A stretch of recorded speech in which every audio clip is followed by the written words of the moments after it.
Empire.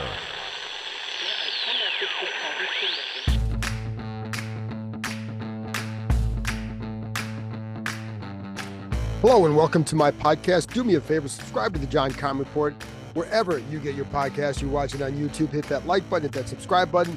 You can find us there as part of Empire Media. That's AMPIRE. Always much appreciated when you tune in. And don't forget, you can always read my work on ESPN.com. Well, I'm wrapping up day 2 from the owners' meetings. Today, we had a chance to talk to Dan Quinn, and then we also had a chance to talk to owner Josh Harris. I got to be honest, folks, it's very weird to be here and talking to the actual owner of the team.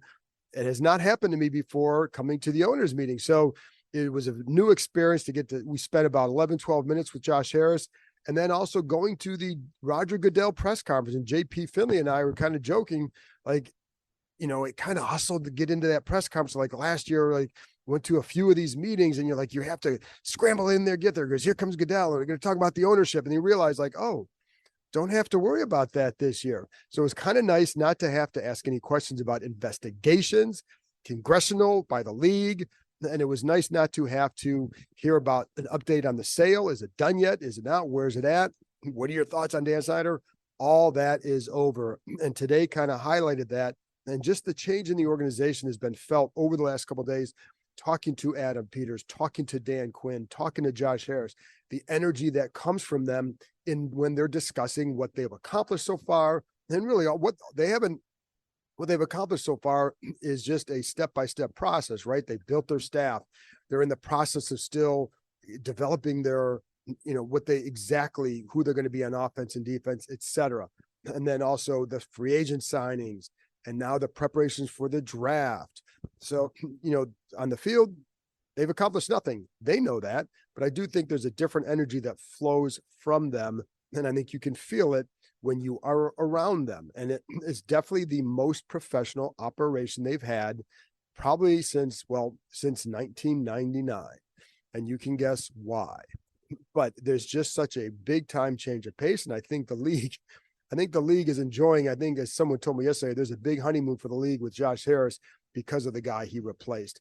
And so anyway, that's part of what you just felt here. And it was just different. And with Dan Quinn, there is a different level of energy that comes from it. I think the dude is really jacked up to be a head coach again, but I just think it's his personality.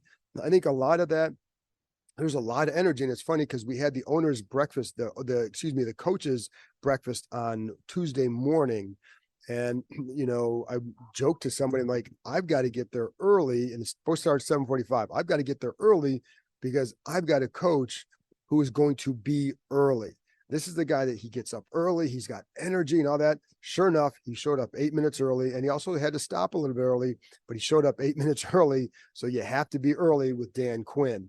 But I think, like I said, not every coach arrives with energy. There's some coaches who are coming here, and you can tell that they had a little bit of fun the night before. With Dan Quinn, dude just comes and brings it, just not the heat, but the energy.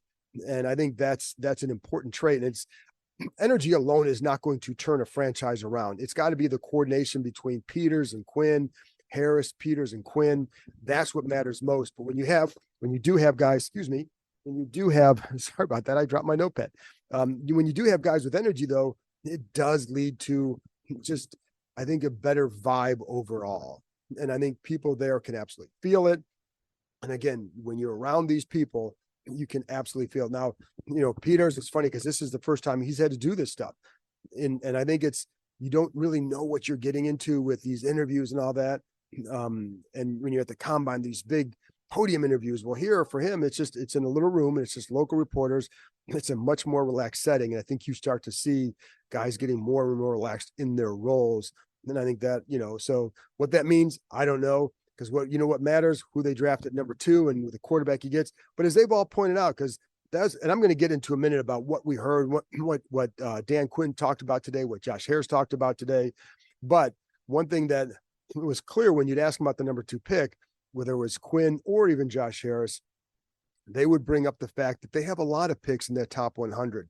And I don't think they're going to define their draft just by one guy, because if you let's say in the worst case scenario for them, that the quarterback doesn't hit, but these other picks in the top 100 do, well, then, that clearly you want to hit that quarterback because that's going to end a long time quest.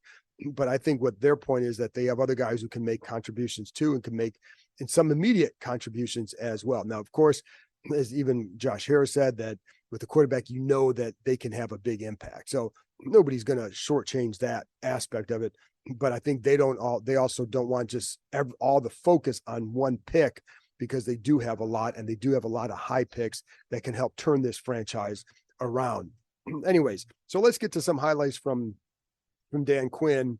And one of the things I would say from, part of what I hear is like, what are you hearing from other people in the league? And I'm going to get into more of that for some ESPN articles and also on here talking about what others are saying.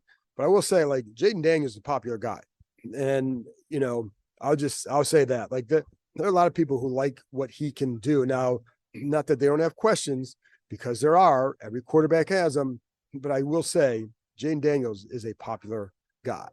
And what that means for Washington, who knows? Because as I said yesterday, as I said a few times, when you hear people talking about they think Washington's going to do this, nobody knows, because again, as even Dan Quinn said, he is just now starting to get really into the meat of the draft prep work, because since he's been here, he's had to hire a staff. You're developing offenses and defenses. You're having all these meetings for the coaching staff to go over all the stuff. Then you're going over your roster evaluation of your own roster, then of outside people, free agents, bringing in free agents, et cetera. So the time for him to be able to devote to the draft really starts now. And that includes going to the pro days. And by the way, they are going to the LSU pro day. This is Tuesday. So on Wednesday is the LSU pro day. On Thursday is the North Carolina pro day. Nice that they're back to back. Good way to kind of, it's not so much comparing like what they do at their pro days, because again, throwing on air, highly, highly irrelevant. And these guys will be the first to tell you. So don't get, when you hear like, oh my God, he's perfect on air. It's on air. These guys know that. That's not what they're looking for. I would say if a guy has a really bad day throwing, that's a bad sign. A good day throwing, it's on air. And so, like you're watching guys in practice. There were times in 2022, near the end of the year, where like quarterbacks were really, really off. And that's a bad sign. Now, if they're on fire, like you might notice, like, oh, he's hitting everything in stride or whatever, but still on air. So what they're looking for at those pro days, this is one thing that Dan Quinn was talking about too, is you're looking for leadership traits. How do they interact with teammates? How do they interact with others? How do they go about the drills? It's what are you watching in between the drills to see from them to gather more information? It is not, the throws are secondary to them. Then you get a chance to talk with them, and you get a chance to have them explain what they like to do, or explain their system, and just to get a feel for how they explain things, what they know about it, and how it fits them. It's funny because one of the things that Dan Quinn said at the combine that he would ask these quarterbacks is, tell me what your best game was and why. And then he goes, tell me what your worst game was and why.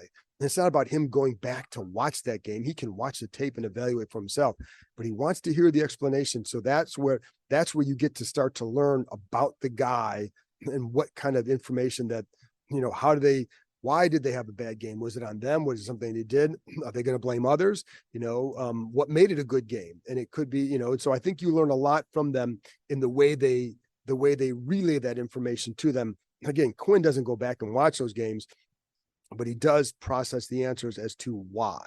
And the more you can find out, the better off you are. But again, the workouts are very secondary to the information gathering in between the throwing sessions.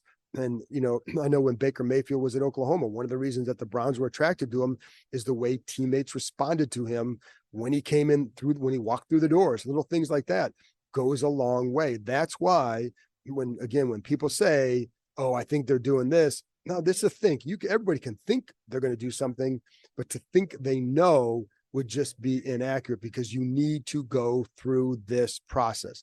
The pro days, the pro day here, the pro day the pro day at LSU, the pro day at UNC, and then the visits to the facility.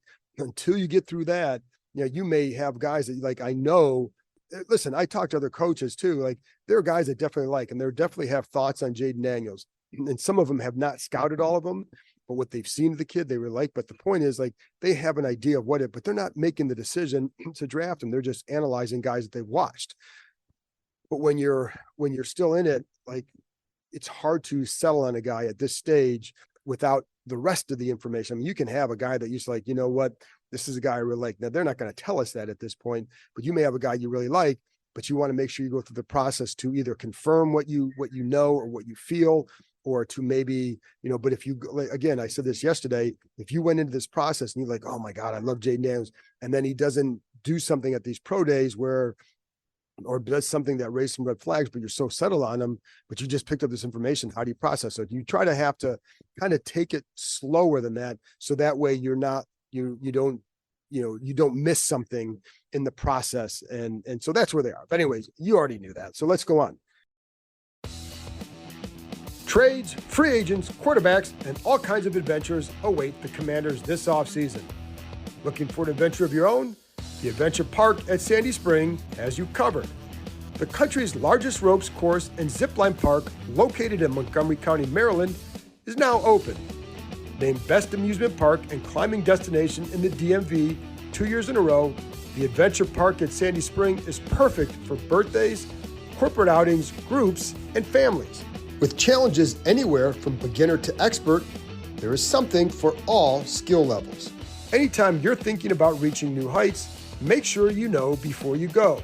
The Adventure Park at Sandy Spring is the only ACCT accredited park in Maryland or Virginia. Staying on the ground, give axe throwing a try. You can throw at traditional targets or play any number of interactive games. You can even upload your own image. So there you have it, folks. Climbing, ziplining, axes, food, and bonfires right in your backyard. Reserve your adventure today at www.theadventurepark.com/kind. That's www.theadventurepark.com/kind. The other thing is that Dan Quinn, very big on how a quarterback processes, as he should. And he said that one of the things that he likes to do as a defensive coach, and this is where, all the stuff about defensive coaches know what gives them problems from a quarterback. And they know what they like to do to test a quarterback. One of the things that Quinn likes to do is change the looks at the snap. How does a quarterback process that information? When they're in college, how do they do that? How often do they see that? One of the benefits for Jaden Daniels is he faced defenses that would do some of that stuff. It gives them a read on what he can do. I don't know that I think Drake May wasn't facing the same caliber of defenses at times, but certainly there's going to be some of that as well that you can learn. So, and I think both guys, obviously Jaden has a ton of experience. Drake May not quite as much, but has good experience. So there's a lot to learn there, but the processing is very, very big. As with one of the things Quinn was asked about was how important is size to you? Now, clearly Daniels is 6'3", a slender frame. May 6'4", a thicker frame. And so clearly, he said that, so some of the measurables, hand size can matter. Your shoulder rotation and flexibility matters because just for the rotation and how you can get around, et cetera. And then also you take into account that this is, while Washington likes to think of itself as a southern city, in terms of the NFL, man, you're closer to the north with that as far as the elements you might play in later in the year.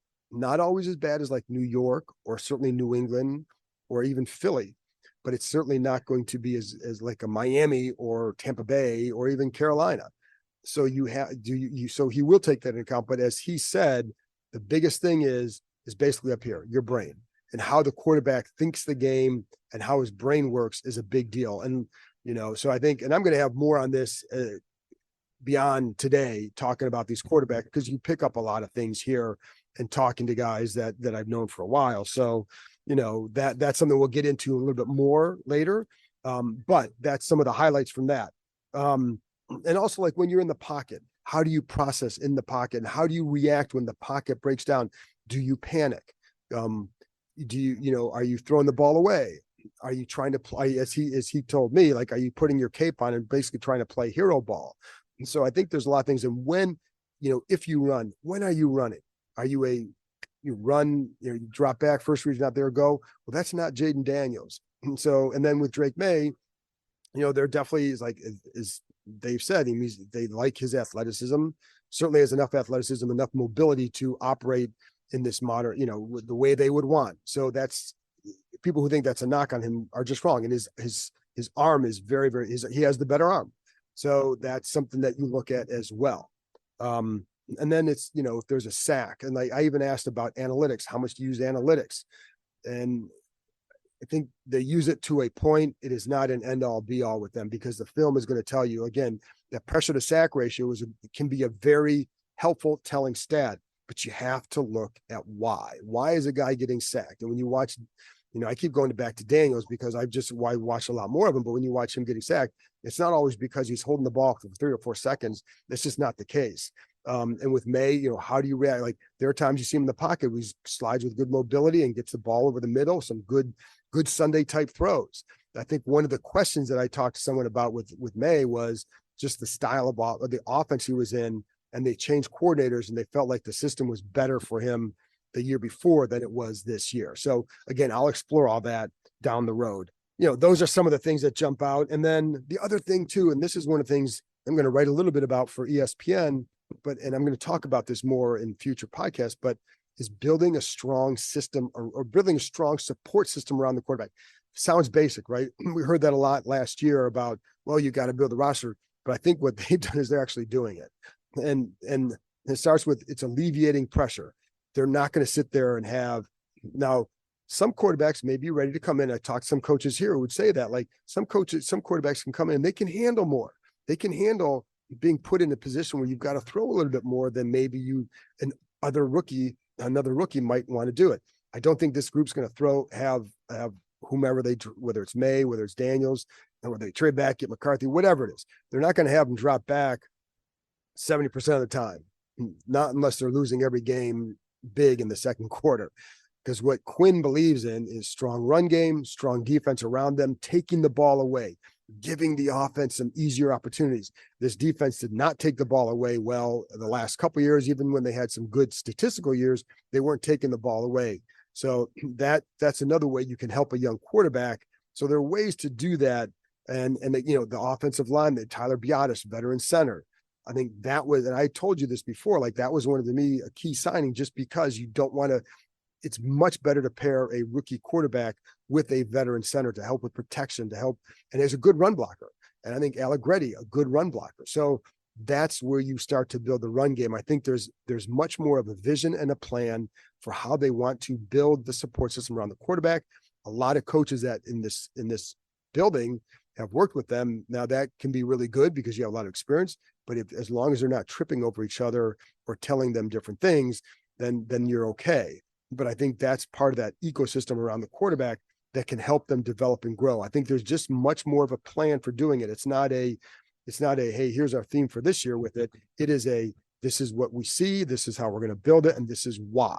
I think there's a lot of understanding of the why. It doesn't always work, but if you can understand the vision and the why here, because I think it's clear what the vision is. And I think it's clear why they're doing some things and what they believe in and how they want. Because when you bring in a young quarterback that they're going to bring in, you need to know, you have to be on the same page as an organization about how you're going to then handle this quarterback. And it's funny because I remember when Dwayne Haskins was drafted, you would hear that to a man. Even the owner would say like, hey, he can't play. We don't want to play him his first year. Don't want to play him his first year. Well, then of course it does. But they didn't build something around him to handle any rookie the right way. And, certainly wasn't on them, trust me. But, you have to build that support system to give them a chance to develop and grow and then flourish. And I think one thing, again, this group certainly believes in how they want to do things. And I'd be very surprised if it doesn't play out the way I would be surprised if it doesn't play out in September and October with what they're saying now. I'd be very surprised if it doesn't play out that way. So, just another change from the past, but and another good change. So some defensive stuff, because he did talk defense too. There's a lot to talk about. I'm going to get into this over the next couple of days too. A couple highlights. Definitely wants to blitz a lot. That's one of the reasons why Jeremy Chin was signed at safety. And somebody, he was asked about Cam, Cam Curl walks, Jeremy Chin comes in. One thing to know, we know what Cam Curl's deal was. It's averaging like 4.5 per year, can get up to 13 or whatever it is. 13. Doesn't mean that was the offer that they could have signed him for. They were apart going into these open to go, the legal tampering period. And the notion that he would ever get like 12 million, there was a belief last year that maybe it could happen, but as you got closer for agency, like there was just no way that people were talking about that. Now, if that's what his side was wanting, okay, that's fine. But it's why you can't sit there and say, oh, they could have just signed him for that. I think if that deal had been on the table, if that deal had been, if that what the Curls had signed, if Curls side wanted that way back when, I think maybe it gets done. I can't say that for sure, but I don't think you can just say he got that. Oh, they could have signed him for that. I just don't. Once it was done, once the legal tampering, that thing was over. But the reason why they brought in Chin is because they liked his ability to blitz. And one thing Dan Quinn said today, he wants to be a blitzing team and he wants to play a lot of man coverage. So there you go. There's your style here. And and he did bring up Chin covering tight ends. That was coverage was not a strength of Chin's in Carolina. So I'll be curious to see how that develops. He mentioned that with Jamin Davis as well, as far as in reference to Wagner and Luvu and what role for Davis. And he talked about blitzing. And I think what they want to see, this is not a, hey, we're going to have him do this. It is a, hey, see if he can do this. So see if he can cover that. I think, you might find that he can't, but I think you have to go see. And that's what OTAs are for. That's what camp is for. You see what they can do. And I think what you do is, and one thing this group is talking a lot about is see what these guys can do and then build around that. So the way you see what they can do is putting in positions to then test that. We can all say like, hey, he had some issues in coverage. They need to go see it. And you can see it on film, whatever it was, but you need to still go see it and see why is that? And does it help having this or this? But I think Davis is going to be move around and whatever. But anyway, so that's some of that. Emmanuel Forbes, he really likes his ball hawking ability. That's why he was a first round pick. And if he wasn't a first round pick here, he'd have been at worst an early second round pick.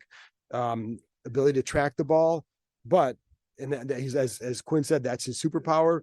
Quinn is huge on competition, so there is zero chance that something's going to be handed to Emmanuel Forbes. I just don't see it because they have enough guys here. He did not put good film out there last year, so he's going to have to come in and really, really compete. And it's not just, oh, new staff. It's competing. It's getting better with your technique so you can go compete. And then do you fit what they want to do? And, so we'll see on that. I will say these guys are so excited about having Bobby Wagner and Frankie Louvu. And I think when you talk to them, I think I told you before that the two guys that they would mention about who they're most excited about, you would probably be Louvu and Wagner. Now, I did a breakdown of Louvu's game, just watching all his pass rushes. And it's not to diminish the Wagner signing. I think that was a really good signing. He may not be the player that he once was. That doesn't mean he's not a good player anymore. And it doesn't mean he won't be a good player for them and he wouldn't add something for them.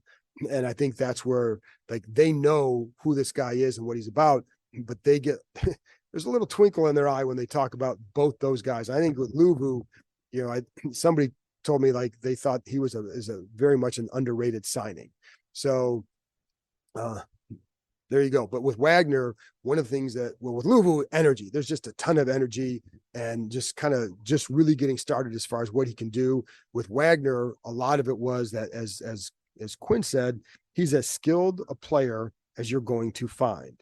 And one of the things that Quinn also talked about is the details he prepares with and how that can rub off on others, because that's when you have guys like that who can play at a certain level, who you listen, this guy probably going in the Hall of Fame, or at least you're going to be in a big time discussion with it, right?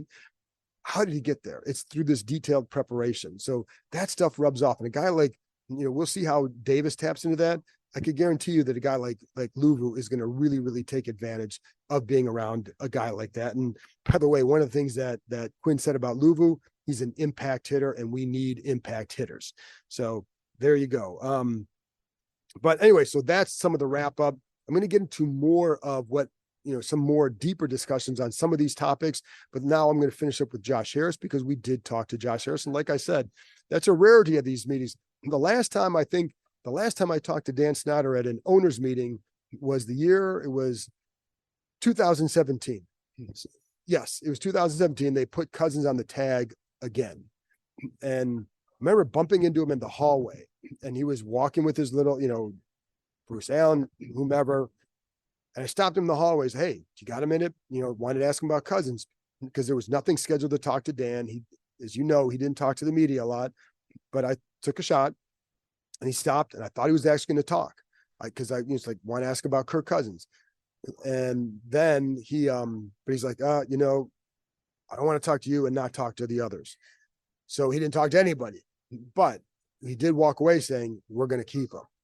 And I mean, there was optimism. He was optimistic they were going to sign him. It was completely unfounded, because they were so far apart. But that's the last time I talked to him in an owners meeting.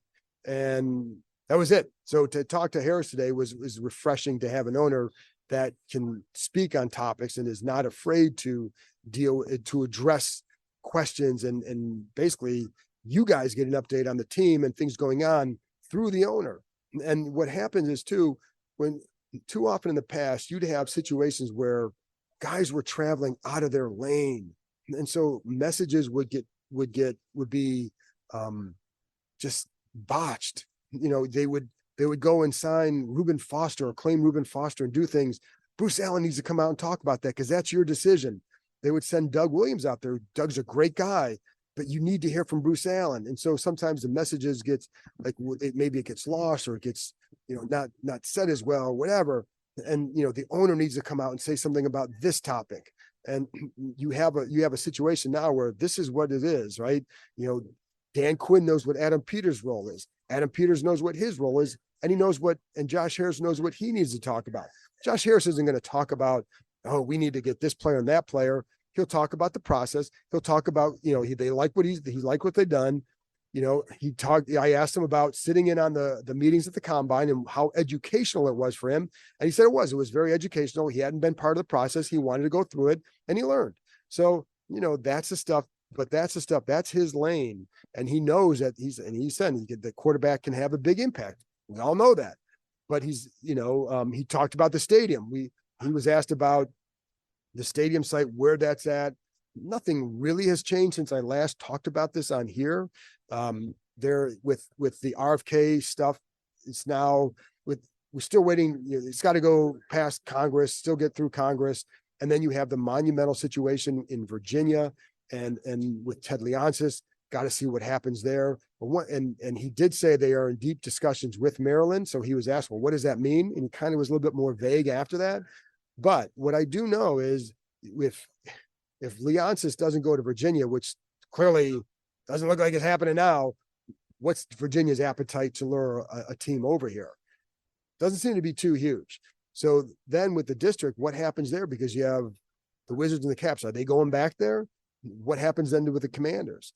But I would be surprised if the Commanders struck a deal with another location before knowing exactly what would happen in the district. I'd be surprised by that. So I think that's why this could take another year. So they want to see what happens with the bill to give the land, to lease land back to the district. What happens with the Wizards and the Caps? What is the district willing to do to work with them if it gets to that point? So, I think that's what they're going to wait and see. And I think they understand that what it would mean to the fan base to be down there. And I think they're from this area. They know what it would mean to them. So I think they're going to try and exhaust that possibility before really, and I think they'll talk to all the locations. They're not going to shut everybody out to just do this, but you're going to keep things open until you know for sure what is or isn't possible in the district. So the other thing he talked about too is the player survey. He said, I'm not an F- guy. They're working on things like that. I don't know how much you can improve that facility. There are things you can certainly improve inside. I think they're getting new carpet installed there. I think they're trying to improve the locker room a little bit, make it better for the players. I know the cafeteria got like a lower grade. There's nothing to do with the food, man. The food there is good. But it was as much that I think there's some either maybe just like some of the comfort levels of that. It's a converted basketball gym. That's where the cafeteria is. It used to be the basketball gym. It used to be where the racquetball courts were, where Dan and Vinny would play. And, instead of doing their jobs, so anyway, that's some of what he was. And he talked about the practice facility. And I think that's one where they don't, and I've told you before, like, they don't have to be in the same location. And I think it wouldn't shock me at all. In fact, if I had to guess right now, I think the practice facility stays in Virginia and the stadium is elsewhere. And right now it looks like you'd say, okay, Maryland certainly looks like the one because there's too many unanswered questions in the district and in Virginia, but all speculation, a long way to go in that. And there've been some twists and turns in the last year, folks. So get ready for some more. Anyway, that's it from me from Orlando. Thanks for tuning in. I will be back on Thursday with another episode. Talk to you next time.